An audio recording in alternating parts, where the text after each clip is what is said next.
안녕하세요. 최조입니다. 오늘은 앞선 명사 전치사 86문장에서 의미가 불분명한 것에 대한 보충 설명입니다. 첫 번째는 프로이데입니다. 기쁨이란 뜻이죠. 자, 프로이데는 전치사 안 다티브, 아웃 아쿠자티브, 위브 아쿠자티브 볼 수 있는데 셋 다 의미가 다릅니다. 우선 의미가 분명한 아웃부터 보겠습니다. 아웃는 미래에 발생할 것에 대한 기쁨입니다. 동사 형태로 지 프로인 아웃가 있죠. 그래서 명사는 for 프로이데 아웃 형태로 씁니다. 선 기쁨인 거죠. 예문을 보면 방학에 대한 그 선 기쁨은 모두에게 크다라는 뜻입니다. 자, 두 번째는 안다티브입니다. 안다티브는 지금 당장 진행되어지고 있는 것에 대한 기쁨입니다. 동사 형태로는 sich erfreuen 안다티브 형태고요. 예문을 보면 지금 연주에 대한 그녀의 기쁨은 분명하다는 뜻인데 지금 연주가 진행되고 있는 거죠. 그리고 마지막으로 프로이데 위버입니다. 자, 동사 형태로 프로인 위버가 있는데요. 이것을 이미 발생한 것에 대한 기쁨인데 그것이 지금까지 기쁨이 되고 있는 겁니다. 동사로 배울 때는 위버가 현재고 어프가 미래라고 배웠는데요. 그래, 안과 좀 이렇게 헷갈리죠. 안과 위버가. 근데 안은 지금 이 순간 느끼고 있다라는 기쁨이고, 위버는 조금 어감이 다릅니다. 예문을 보면, 당신은 이 기쁨을 이해하십니까? 좋은 상의의 결과에 대한 기쁨인데, 이 상의의 결과에 대한 기쁨이 지금 있는 거예요. 그래서 지금이긴 한데, 이 상의는, 그 상의에 대한 결과는 이미 발생된 거잖아요. 발생되어서 이제 일어난 그 사건이 지금도 나에게 기쁨이 된다라는 의미로 프로이드의 위버가 올 수 있습니다. 다음은 인테레스입니다. 흥미란 뜻이죠. 자, 흥미를 뜻하는 인테레스는 전치사 안 다티브와 함께 옵니다. 근데 이제 fear랑 같이 오진 않은데 인테레스의 다른 형태가 fear랑 같이 오거든요. 그래서 다음 5가지를 같이 기억해 주시면 좋습니다. 첫 번째는 das Buch interessiert mich. 그 책은 나에게 관심을 일으킨다라는 겁니다. interessi는 동사가 타동사로서 주어가 사격에 관심을 일으킨다는 뜻이고요. 두 번째는 Ich interessiere mich für das Buch. sich interessieren für 형태죠. 주어가 fear에 대해서 관심을 가지고 있다란 뜻이고요.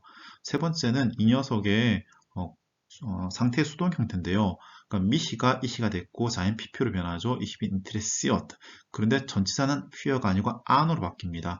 an dem Buch. 나는 그 책에 관심이 있다는 뜻이고요. 그리고 명사 형태, 금방 나왔던 Ich habe Interesse an dem Buch. 나는 그 책에 관심이 있다는 뜻이 되고요. 그리고 마지막으로 interessant라는 형용사가 있습니다. Das Buch ist interessant für mich. 그 책은 나에게 관심 있어 라는 뜻인데 이 5개 다 약간의 어감 차이는 있지만 같은 뜻입니다. 그래서 interesse를 생각할 때 이 5개를 같이 외워주시길 바랍니다. 번째는 미타일룽입니다. 전달이란 뜻이죠. 자, 미타일룽은 전치사 안 아쿠자티브 그리고 위브 아쿠자티브 둘 다 올 수 있는데요. 이것의 구분은 너무나 분명합니다. 안은 받는 사람, 그러니까 전달을 받는 사람이 올 때 안으로 받고요. 전달의 내용을 받을 땐 위버를 받습니다. 동사 형태인 미타일레는 다티브랑 아쿠자티브가 오는데 받는 사람은 다티브, 내용을 아쿠자티브로 받지요. 바로 예문을 보겠습니다. 모든 직원에게 전달될 그 전달 내용, 소식은 중요한 정보를 담고 있다 해서 이때 아는 전달받는 사람을 해당되는 거고요. 다음에 자, 그 행사의 장소와 시간에 대한 전달 소식은 나에게 도달하지 않았다. 위버는 그 미타일룽의 구체적인 내용을 언급합니다. 네 번째는 앙그리프입니다. 공격이란 뜻인데요. 앙그리프의 전치사 아우프랑 개개인이 올 수 있습니다. 전치사 아우프는 정확한 공격 대상을 말합니다. 그러니까 지금 전쟁이 일어나고 공격을 받는 대상을 받을 때는 아우프를 받고요. 개개인은 공격보다는 반대한다는 어감이 더 강해집니다. 바로 예문을 보면요. 작은 나라들에 대한 큰 나라들의 공격은 더 이상 관용되어서는 안 된다는 뜻인데 여기서 아우프는 정말 물리적 공격이 행해졌다는 것을 말하고요. 자, 다음 문장에서 언론은 정부의 셰프에 대한 비판을 가했다, 강력한 비판을 가했다라는 거거든요. 이때 앙그리프에는 물리적 공격은 아니죠. 근데 이제 개개인이라고 했을 때 그 개개인의 대상에 반대한다라는 어감을 분명히 표현해주고 있습니다. 다음은 다섯 번째 루스트입니다. 욕구라는 뜻이죠. 루스트는 전치사 auf 또는 주가 올 수 있는데 이것의 구분도 분명합니다. auf는 명사가 오는 거고요. 주는 동명사가 옵니다. 예문을 보겠습니다. 나는 차가운 맥주에 대한 루스트가 있다라는 뜻이죠. 이때 맥주를 명사로 받는 거고요. 두 번째, 나는 오늘 일할 루스트가 없다인데 arbeiten이 arbeiten이라는 동사의 동명사 형태이죠. 다음 여섯 번째는 Verdacht입니다. 혐의란 뜻이죠. Verdacht는 전치사 auf Akkusativ 또는 gegen Akkusativ가 올 수 있는데 이 둘의 구분도 분명합니다. auf는 혐의의 내용이고 gegen은 혐의의 대상입니다. 예문을 보면 그녀는 콜레라의 혐의로 병원으로 운송되었다라는 건데 콜레라를 걸렸다라는 혐의겠죠. 혐의의 내용이고요. 다음은 피고용인에 대한 반대한 혐의는 근거 없다라는 겁니다. gegen 이 안게클락테 피고용인에 반대하는 혐의라는 의미입니다. 다음은 일곱 번째 vertraun입니다. 신뢰라는 뜻인데요. 전치사 auf Akkusativ 또는 zu Dativ가 올 수 있습니다. 이 둘의 구분은 좀 애매한데 분명한 것은 zu Dativ는 오직 사람만 올 수 있고 auf는 사람 또는 사물, 다른 것이 올 수 있습니다. 참고로 동사의 vertraun은 전치사가 오지 않고 바로 Dativ 명사가 옵니다. 예문을 보면요.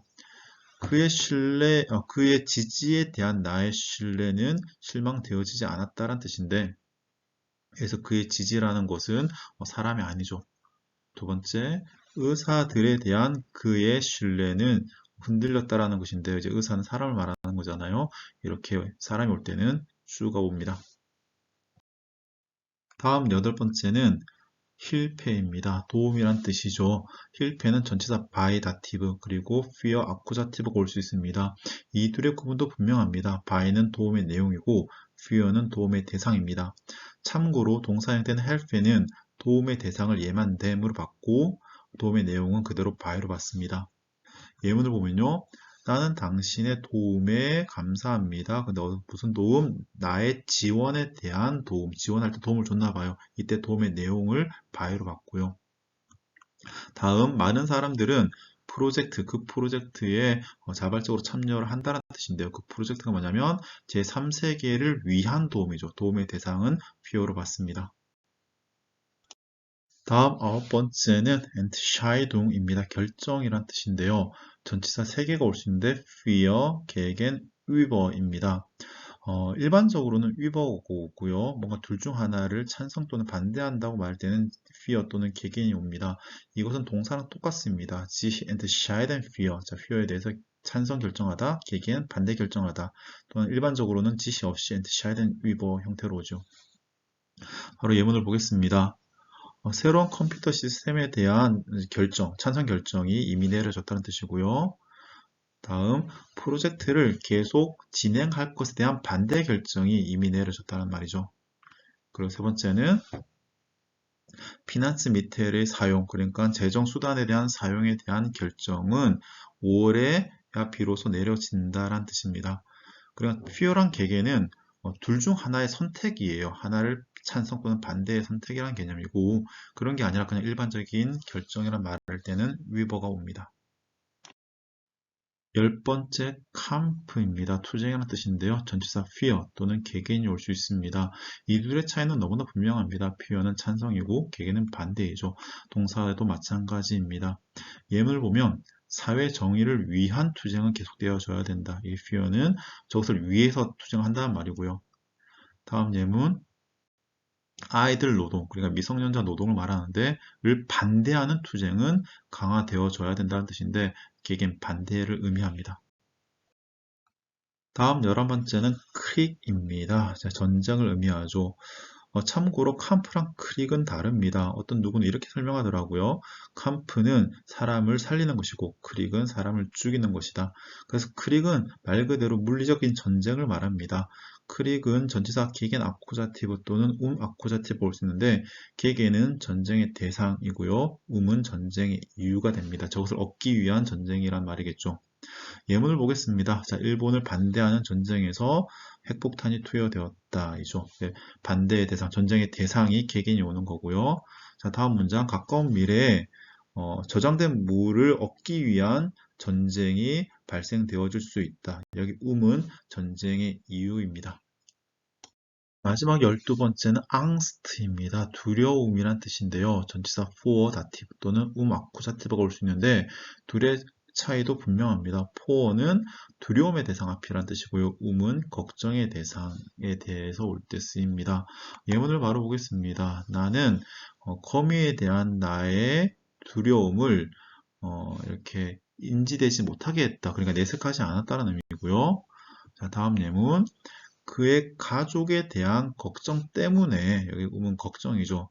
그는 당장 고향으로 돌아갔다. 날아서 갔다는 이야기죠. 이때 음은 걱정을 의미합니다. 네, 이렇게 오늘 마무리하도록 하겠습니다. 계속 열심히 공부하셔서 좋은 결과 있기를 바랍니다. 다음에 뵙겠습니다. Tschüss.